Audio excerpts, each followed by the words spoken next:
دوستو کعبہ بیت اللہ کے بارے میں کون نہیں جانتا۔ محبت کی وجہ سے ہر مسلمان نے کعبہ کی تصویر ضرور گھر میں لٹکائی ہوئی ہوتی ہے۔ دوستو میں آپ کو آج کعبہ کے بارے میں 10 ایسی باتیں بتاؤں گا جنہیں شاید آپ نے پہلے کبھی نہیں سنا ہوگا۔ دوستو خانہ کعبہ مکہ کے پہاڑوں میں ڈھلوان والی جگہوں میں موجود ہے، جس کی وجہ سے جب بھی بارش ہوا کرتی تھی تو وادی میں سیلاب آ جایا کرتا تھا اور خانہ کعبہ کے چاروں طرف پانی اکٹھا ہو جایا کرتا تھا، اور اس وقت اس پانی کی نکاسی کے کوئی خاص اسباب نہ تھے، لیکن مسلمان اس وقت بھی خانہ کعبہ کا طواف کیا کرتے تھے اور تیراکی کر کے طواف کرتے تھے۔ کئی سالوں تک لوگ یہ اندازہ لگاتے رہے کہ خانہ کعبہ اندر سے کیسا نظر آتا ہے۔ وہ لوگ بڑے خوش نصیب ہیں جن کو خانہ کعبہ کے اندر داخل ہونے کی سعادت حاصل ہوئی، اور ایک خوش نصیب اور بھی ہے جس کو خانہ کعبہ کے اندر کی تصویر لینے کی سعادت حاصل ہوئی۔ پھر لاکھوں کروڑوں لوگوں نے یہ تصویر آن لائن دیکھی اور انڈین لوگوں کے وہم بھی دور ہو گئے جو یہ کہتے تھے کہ ہمارے دیوتا کی مورتی اندر رکھی ہوئی ہے۔ دوستو خانہ کعبہ کا اندرونی حصہ ماربل اور ہرے رنگ کے کپڑے سے ڈھکا ہوا ہے۔ دوستو خانہ کعبہ کو کھولنے کے لیے جن چابیوں کا استعمال ہوتا ہے وہ کوئی سعودی حکومت کے پاس نہیں ہیں، بلکہ نبی کریم صلی اللہ علیہ وسلم کے ایک صحابی کے خاندان کے پاس ہیں۔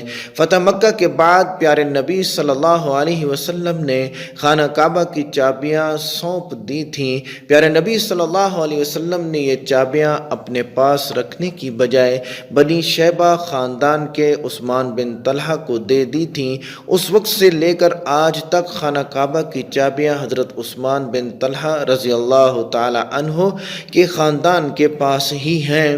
پیارے نبی صلی اللہ علیہ وسلم کے فرمان کے مطابق یہ چابیاں قیامت تک انہی کے پاس رہیں گی۔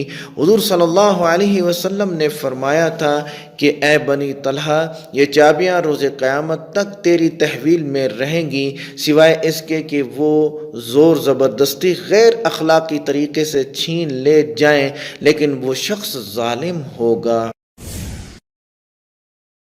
کیا آپ کو معلوم ہے خانہ کعبہ کی تعداد 2 ہے؟ خانہ کعبہ کے بالکل اوپر آسمانوں میں ایک کعبہ اور بھی ہے جسے حدیث پاک میں بیت المعمور کہا گیا ہے۔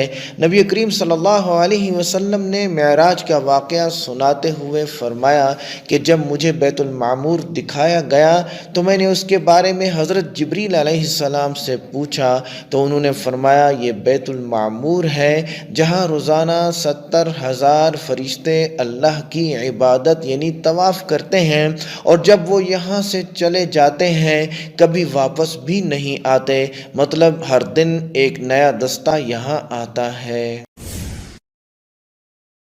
دوستو ہم لوگوں کو خانہ کعبہ کے کالے کپڑے اور سونے کے دھاگوں سے سلے ہوئے غلاف کو دیکھنے کی ایسی عادت ہو چکی ہے کہ ہم خانہ کعبہ کو کسی دوسرے رنگ میں تصور بھی نہیں کر سکتے۔ مگر کیا آپ کو پتہ ہے پہلے خانہ کعبہ پر مختلف رنگوں کے کپڑے بھی پہنائے جاتے تھے، جن میں ہرا، سبز، لال اور سفید رنگ شامل ہے۔ جس کپڑے سے خانہ کعبہ کو کور کیا جاتا ہے اسے کسوہ کہتے ہیں۔ یہ کپڑا خالص ریشم کا بنا ہوتا ہے۔ اس پر قرآن پاک کی کئی آیتیں سونے کے دھاگے سے لکھی ہوئی ہوتی ہیں۔ ہر سال حج کے دوران 9 ذی الحجہ کی فجر کی نماز کے بعد غلاف کعبہ کو چینج کیا جاتا ہے۔ ہر سال غلاف کعبہ پر $60 ملین یعنی 9 کروڑ 30 لاکھ کے لگ بھگ خرچہ آتا ہے جو کہ سعودی حکومت خرچ کرتی ہے۔ دوستو کعبہ کعب کا عرض ہوا کرتا ہے یعنی چوکور۔ حضرت ابراہیم علیہ السلام کے وقت کعبے کا ایک حصہ گول ہوا کرتا تھا جسے آج ہم حتیم کہتے ہیں۔ حتیم کعبے کا ہی حصہ ہے۔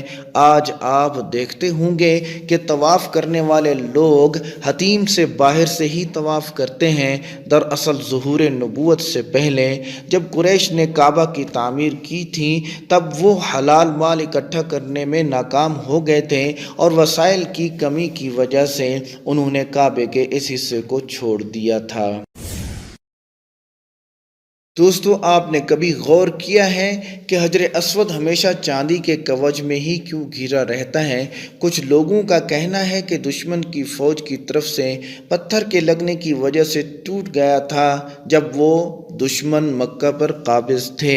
اس وقت یہ پتھر حضرت عبداللہ بن زبیر رضی اللہ تعالی عنہ کی ملکیت میں تھا۔ بعض ذرائع کے مطابق حجر اسود بحرین سے تعلق رکھنے والے اسماعیلی گروپ کے خمارٹین کے ہاتھوں ٹوٹ گیا تھا۔ ان لوگوں کا گمان یہ تھا کہ حج ایک توہین پرستی والا عمل ہے۔ اپنی بات کو ثابت کرنے کے لیے ان لوگوں نے 10,000 حجاج کرام کو مار ڈالا، ان کے جسموں کو اب زمزم کے کنویں میں پھینک دیا تھا۔ یہ غیر مناسب عمل کافی نہیں تھا کہ لوگ حجر اسود کو مشرق میں لے گئے، پھر عراق کے شہر کوفہ میں لے گئے، اس کے بدلے میں وہاں پیسے دیے گئے اور ان کو مجبور کیا گیا کہ یہ پتھر خلیفہ وقت کو واپس کر دیں۔ جب یہ واپس کیا گیا تب یہ ٹکڑوں میں تھا۔ تب سے جوڑنے کا ایک ہی طریقہ سمجھ میں آیا کہ اس کو چاندی کے سانچے میں رکھا جائے۔ کچھ لوگوں کے مطابق اس مقدس پتھر کے ٹکڑے آج بھی کہیں گم ہیں۔ دوستو، کیا آپ کو پتہ ہے کہ خانہ کعبہ میں پہلے 2 دروازے ہوا کرتے تھے؟ ایک خانہ کعبہ میں داخل ہونے کے لیے اور دوسرا باہر نکلنے کے لیے، اور ایک کھڑکی بھی ہوا کرتی تھی، مگر خانہ کعبہ میں صرف ایک ہی دروازہ رکھا گیا ہے، اور یہ دروازہ 1979 یعنی 1979 میں لگ بھگ 300 کلو سونے سے بنایا گیا تھا۔ اس سے پہلے یہ دروازہ چاندی کا ہوا کرتا تھا اور جو پہلے کھڑکی ہوا کرتی تھی اس کو بھی ہٹا دیا گیا تھا۔ دوستو، نبی کریم صلی اللہ علیہ وسلم کے زمانے میں کوئی بھی مسلمان خانہ کعبہ میں آ جا سکتا تھا اور عبادت کر سکتا تھا۔ خانہ کعبہ ہفتے میں 2 بار کھولا جاتا تھا، مگر آج کے زمانے میں مسلمانوں کی تعداد اور دیگر وجوہات کی بنا پر خانہ کعبہ کو سال میں صرف 2 مرتبہ کھولا جاتا ہے۔ اس میں بھی اعلیٰ شخصیات اور خاص مہمان ہی خانہ کعبہ میں جا سکتے ہیں۔ دوستو، خانہ کعبہ کو کب، کیسے اور کیوں تعمیر کیا گیا؟ آج ہم جب اسے دیکھتے ہیں وہ ہمیشہ تو ایسے نہیں تھا۔ قدرتی آفات اور وجوہات کی وجہ سے خانہ کعبہ کی تعمیر کی ضرورت پڑتی رہی۔ دوستو، ہم میں سے اکثر لوگ سوچتے ہیں کہ کعبہ کی تعمیر سب سے پہلے حضرت ابراہیم علیہ السلام اور ان کے بیٹے حضرت اسماعیل علیہ السلام نے کی، مگر ایسا نہیں۔ روایات میں آتا ہے کہ اللہ نے جب حضرت آدم علیہ السلام کو زمین پر بھیجا تب حضرت آدم علیہ السلام نے اللہ کے حکم سے خانہ کعبہ کو تعمیر کیا اور مختلف پہاڑوں سے پتھر لا کر کعبہ کی بنیاد رکھی۔ اس کے ہزاروں سال بعد جب حضرت نوح علیہ السلام کے دور مبارک میں جب طوفان نوح آیا تب خانہ کعبہ طوفان کی وجہ سے بہہ گیا، مگر کعبے کی بنیاد بچی رہی۔ بعد میں حضرت ابراہیم علیہ السلام نے اللہ کے حکم سے اپنے بیٹے حضرت اسماعیل علیہ السلام کے ساتھ مل کر اسی بنیاد پر خانہ کعبہ کی پھر سے تعمیر کی۔ پھر نبی کریم صلی اللہ علیہ وسلم کے زمانے میں ظہور نبوت سے پہلے قریش والوں نے پھر سے خانہ کعبہ کو تعمیر کیا۔